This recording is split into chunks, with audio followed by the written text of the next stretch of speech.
it is not impossible. It's just that you have to be the one to create it. I want to change lives. I want to show people how to progress in their money. I want to show people how to progress in their mindset. I want to show people how to progress in their brand, so that way they can take care of their family, take care of their finances, and experience freedom. You don't need to run a company to be a leader. You don't need to be a boss to be a leader. You don't need to have employees or staff or subordinates to be a leader. The most effective portion of leadership is when you control your life. You're in the leadership of your entire life. You know, Rick Ross says it the best. He says, be the CEO of your life. I'm here on my balcony. Man, I come here very often where I just kind of come over across the side, put my head in the sun, and thank God for the blessings that I have. I look at this view and I say to myself, man, I live in a resort style apartment complex right smack dab in downtown Los Angeles, right by the Staples Center. I made a comment the other day that LeBron James literally passes my house to go to the Staples Center when he plays at the Lakers, because the Staples Center is less than a mile away from where I live. But essentially what I'm saying is that you don't have to be a company owner to be a leader. It starts off with you leading your time. That's right, leading your time. Let me take a seat here. Leading your time. It's imperative that you take ownership of the time that you have and the opportunities that you have with the time that you have. And it starts right now. Recognize that you have 86,400 minutes in a day. 86,400 minutes in a day. That's 86,400 opportunities to go into the direction that you want for your life. Who depends on your success? Recognize that as you grow and you become more successful, you become more wealthier, you have more control of your time, you grow your company, you grow your mindset, there's gonna be a group of people that's gonna experience the benefit of your success. So when Martin Luther King made a decision to to embark onto a journey that was nearly detrimental and scary, but his success, I depended on his success. My mom depended on Martin Luther King's success. My little brother depended on Martin Luther King's success, because otherwise, I want you to know something, my neighbor is white. And if it wasn't for people like Martin Luther King, man, if they would allow people like me to be in this establishment, in this beautiful establishment here in downtown, if they would allow people to like me to be in this type of establishment, they will completely separate us. So that means the white people will be over there, the black people will be over here. But because Martin Luther King embarked on that journey that was kind of scary, and other people like Martin Luther King embarked on that journey, such as Rosa Parks, recognize that now I can live mixed with whites, and I can do so much more in my life because of people like Martin Luther King. Who is depending on your success? I was at a progression conference. I host a regular event called the Progression Conference. It's a multi-speaker, one-day event where I bring in top successful entrepreneurs and businessmen and women to talk about how they became successful at this event. And there are people that are now living a different direction in life. I'll tell you, one of my students who's actually just texting me right now, and she said, Andy, I'm writing a book. And I said, well, you're writing a book? And she's like, yeah, I'm writing a book because I took your EPA program, your Elite Presenter Academy program, where I teach speakers how to speak. She took that program, and now, and part of that program is a portion on how to write your book and a step-by-step framework on how to write your book. And so she took that course, and she literally just listened to what I said. She wrote her book. Next thing you know, she sends me the manuscript. And I said, man, that's crazy. Like, you were on a path of being an attorney. Now you're becoming an author and a speaker because you showed up to the Progression Conference. So she came to the Progression Conference with her mom, and now she's on tour with me because some of my students get to go on tour with me nationwide. So 2 weeks ago, we were having dinner, myself, a few of my students, and a few VIP guests of that event. We were in Dallas, Texas, hosting a Progression Conference there. And her mom then said to me, Andy, I'm clear on my vision. I said, what do you mean? She said, Andy, it's because I came to the Progression Conference, I recognized that I need to write about my story when I struggled near death many years ago. I need to share my story with other people. So Andy, based on me coming to the Progression Conference, I'm gonna write a book. Now, I don't share that to impress you, to talk about the progression conference or how great it is and so on and so forth. I share that with you because I recognize that my decision to do something bigger than myself, my decision to become successful is affecting other people's lives. If she did not come to if I decided not to host a progression conference, or she did not show up, but most importantly, if I did not decide to host a progression conference, would she be on the path to writing her book? I don't know. But I know that she is on the path to writing her book and sharing her story with millions of other people because I did host a progression conference. And I recognize that because I invited her and I introduced her to different relationships to get a book published, she saw the process being easier for her. Now, her becoming successful, there's gonna be people that's gonna be trailing behind her story, that's gonna read her story and grow because of that. So I pose a question to you. Who is depending on your success? The dreams that you have, the ideas that you have, regardless of how challenging it is, regardless of the roadblocks and obstacles that's gonna be in the middle of the way, who is depending on your success? There's gonna be recipients of your success, and it's your duty. There is no one else besides you. It is your duty to support those people to where God wants them to go. So the question that I ask you is, where do you think that God wants you to be at? I'm talking about living an abundant life. A couple of days ago, I asked the pastor, and I said, "Hey, what do you think about?" Because I was talking about my goals and how big they are, and I was kind of getting nervous between if essentially my goals. I was getting nervous that essentially my goals could be too big, that I might be trying to overstep God.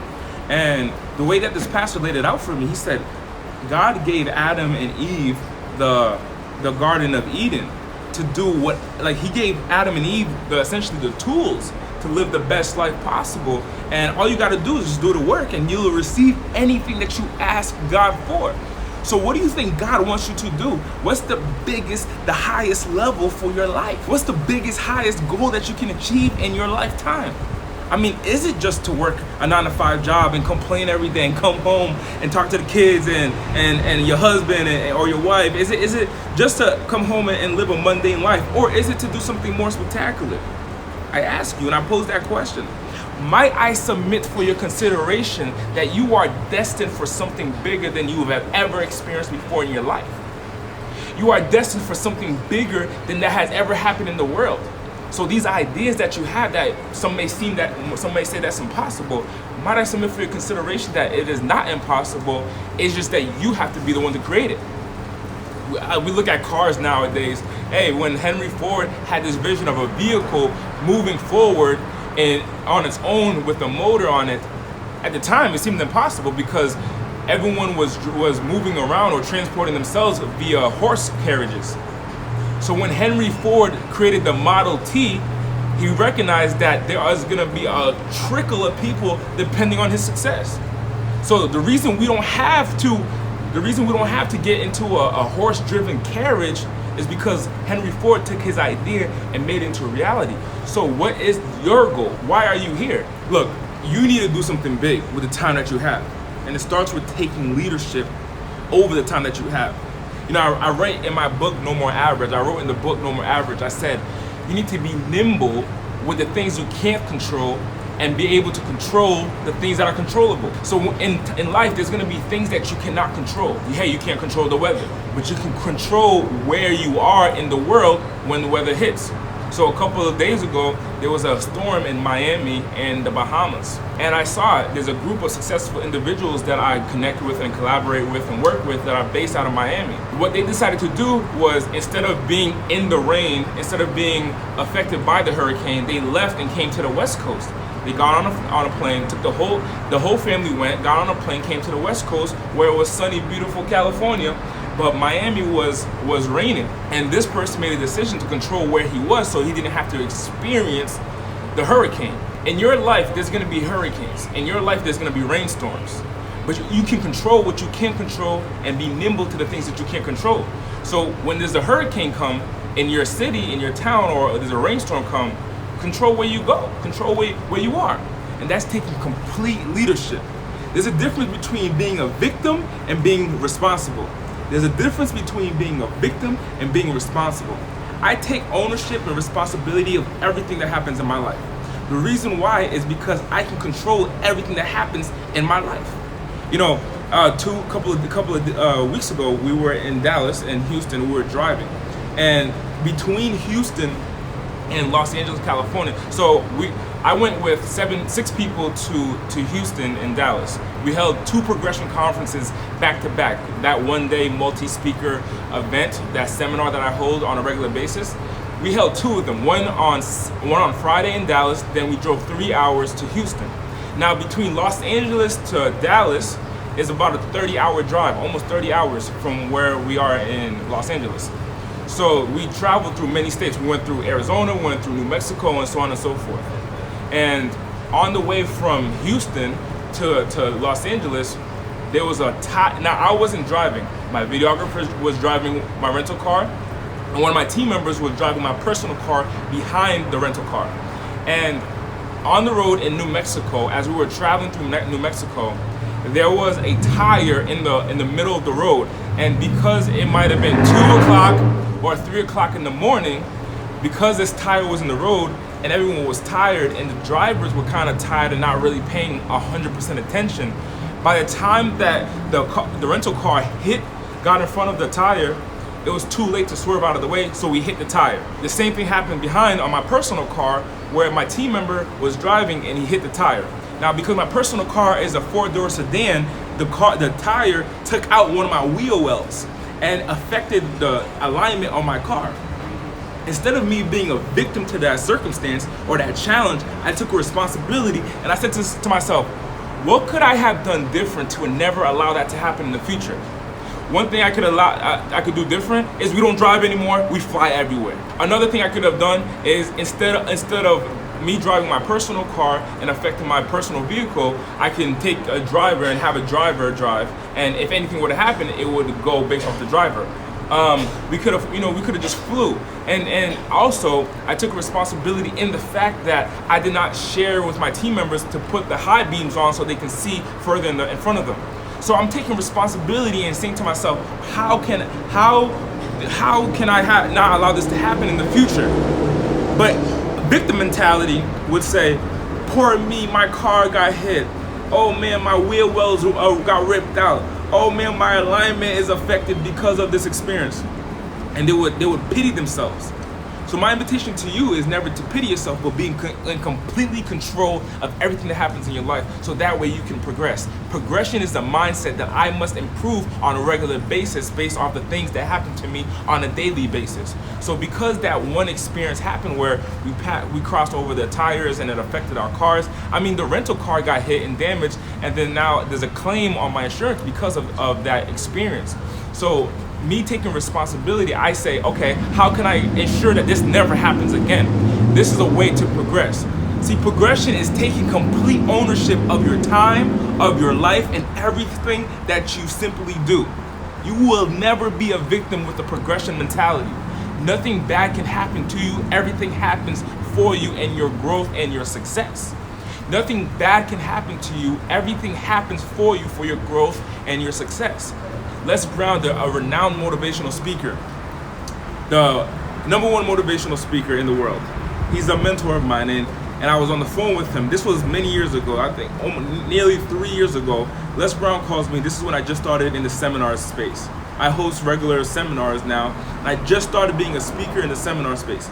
And Les Brown said, Andy, this was my first event, and he calls me and he says, Andy, I want to speak at your event, man. Why didn't you tell me that you were having an event? And I said, Les Brown, your investment for me to hire you is $20,000.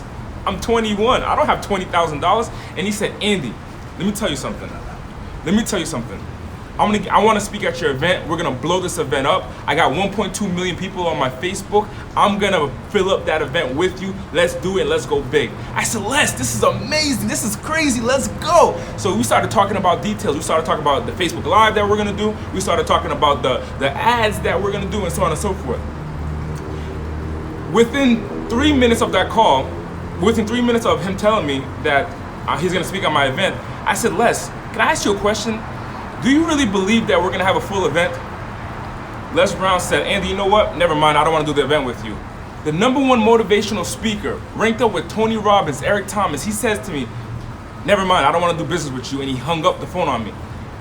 And I immediately thought about my family on the East Coast who's suffering, living in an impoverished area, that my dream of being successful was completely diminished at that moment.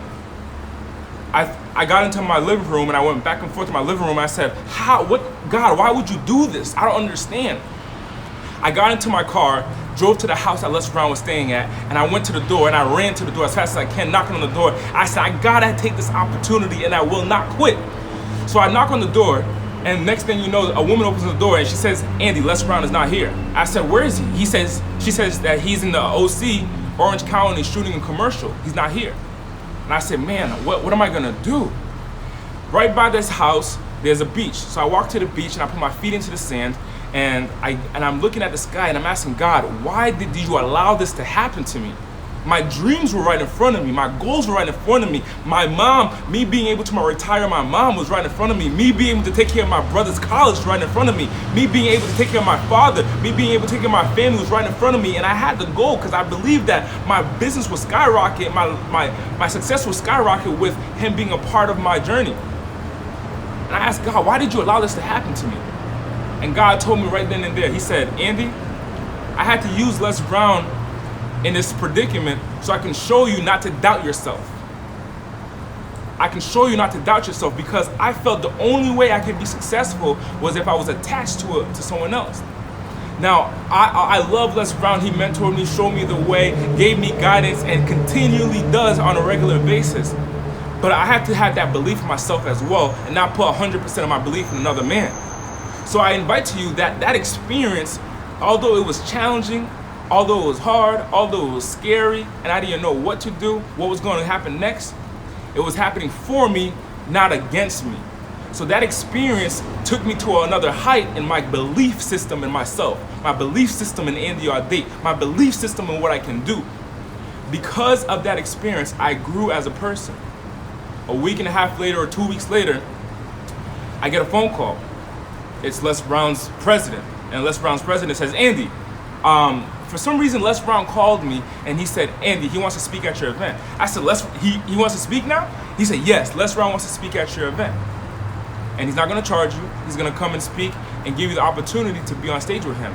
I said, man, this is what happens when I have complete belief and complete control over my life. Might I submit for your consideration that anything that it happened against you is for you, for your success, if you look at it in that fashion.